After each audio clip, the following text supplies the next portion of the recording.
Good day and welcome back to another World of Warcraft video. In this video we're going to be taking a look at Excavation Site 9, the delve that was added in with the second season of the War Within, and obviously is just outside the Undermine region in Gutterville. We have my character on the screen, 650 item level. I am a Vengeance Demon Hunter. I have a 2 set bonus and my Brann is level 54, and you will see his build shortly. I am definitely very well equipped for tier 11. You don't have to be this high level to be able to take it on.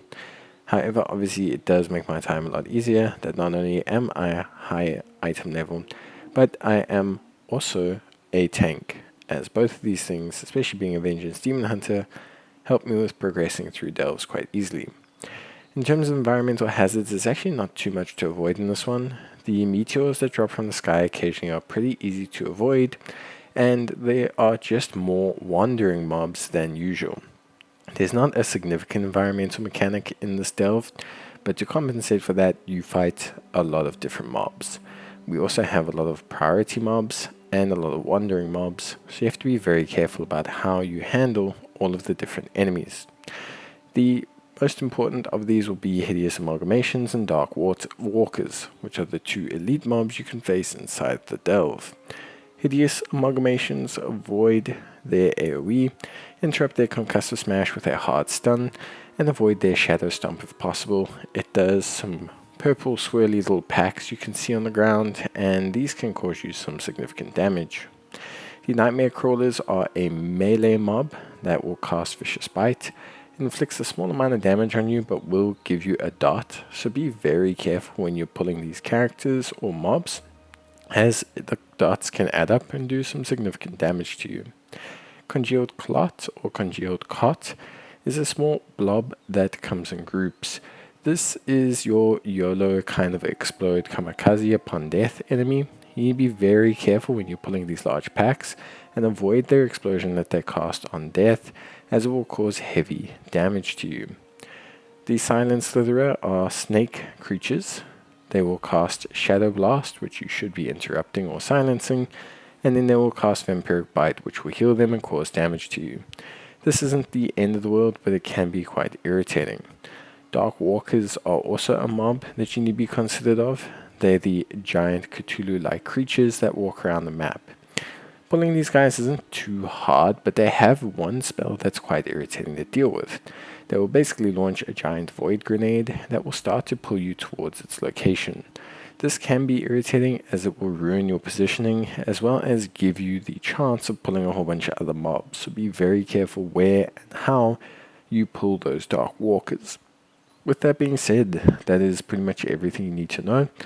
Honestly, the mobs are the hardest part of this delve by far, no matter which story mode you're on, and I think that just shows the difficulty with this delve. It's not that big a heavy focal point from an environmental standpoint or anything, but you really have to try to monitor what these mobs are doing and bring your tools to deal with them. One thing I will suggest is just being incredibly careful of when and how you pull these mobs. What you're going to want to do is just essentially make sure that you're never pulling a Dark Walker and the Hideous Amalgamation, as this will give you big problems. Now, the boss at the end of the delve will be based entirely on which delve story you get. If you get the Lost Excavators delve story, you will face the Zel Anageth boss.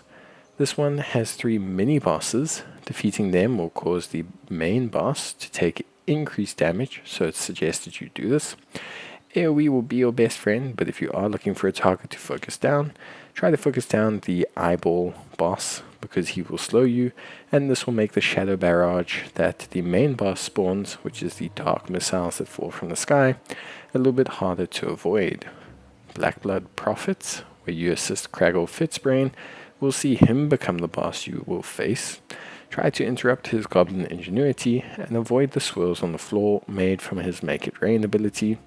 Other than that, he's fairly simple and straightforward. As long as you're interrupting his haste and essentially avoiding his AoE, chances are you're going to be fine.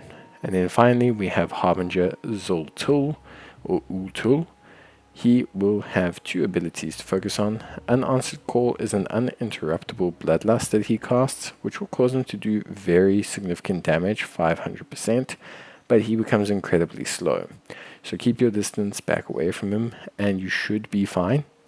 Meanwhile, Hopeless Curse is a short interruptible curse that will reduce your attack speed, cast speed, and movement speed. You're going to want to interrupt this, especially before he casts his Unanswered Call, as you don't want to end up getting caught by his damage. But that's it. That's the delve. Everything you need to know about it. Hopefully this has given you a good idea on how to tackle it. And if you do need any more help, you can let me know in the comments down below, and I'll gladly assist you. And if you have any tips on the delve that you'd like to share with other players, please do, as I'm sure it will help everyone out. But for now, that's it from me. See you next time. Bye.